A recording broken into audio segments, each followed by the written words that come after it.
Halo teman-teman, di sini Dira ingin menjelaskan sedikit tentang cara audit siklus pendapatan.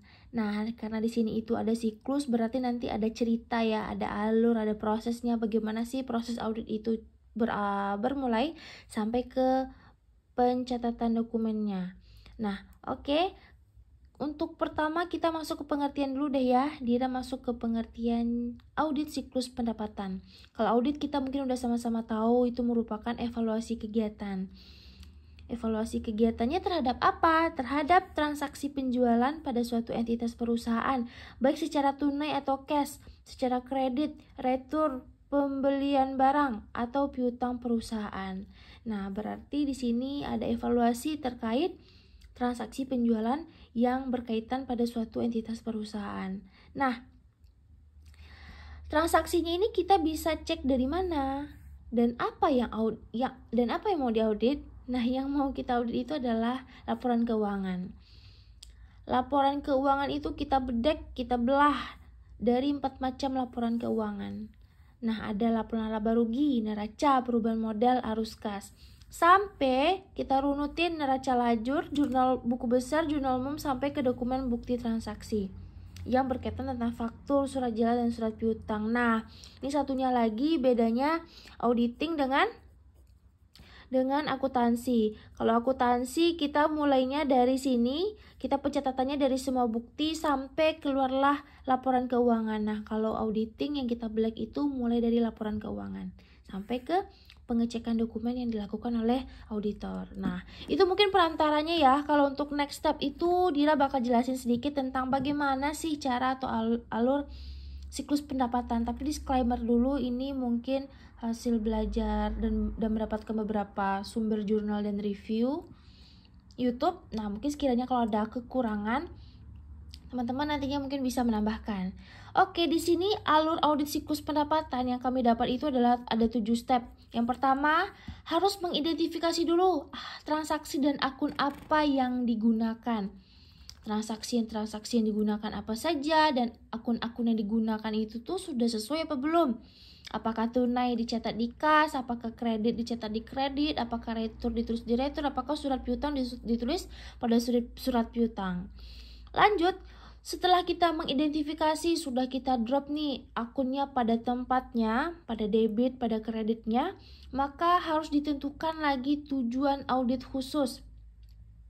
Nah, tujuan audit khusus ini nanti ada tabel pada PowerPoint, teman-teman bisa cek. Tabel itu berupa ada asersi namanya. Asersi itu adalah representatif bentuk pernyataan pada laporan keuangan manajemen yang akan ditanyakan oleh si auditor. Nah, di sana nanti ada tabel, bisa teman-teman cek dan baca pada slide yang sudah ditampilkan. Oke ya. Setelah menentukan tujuan audit khusus, auditor akan mengidentifikasi resiko bawaan masing-masing transaksi dan akun. Nah, kenapa perlu diidentifikasi resiko bawaan masing-masing? Ternyata di setiap akun dan transaksi yang sudah kita drop pada laporan keuangan itu harus dianalisis pengendaliannya. Pengendaliannya itu berupa, di sini ada kata-kata pengendalian ya. Mana pengendalian? Nah, di sini ada kata-kata pengendalian. Pengendalian itu berupa hal atau cara preventif apa sih? Atau pencegahan apa yang dilakukan perusahaan agar tidak terjadi kesalahan dalam penginputan akun tersebut pada laporan keuangan. Nah, di sini itulah gunanya resiko bawaan. Auditor akan mengecek bagaimana si perusahaan tersebut akan melakukan pengendalian, dicek satu-satu, apakah kas ditaruh di kas, apakah kredit ditaruh di kredit.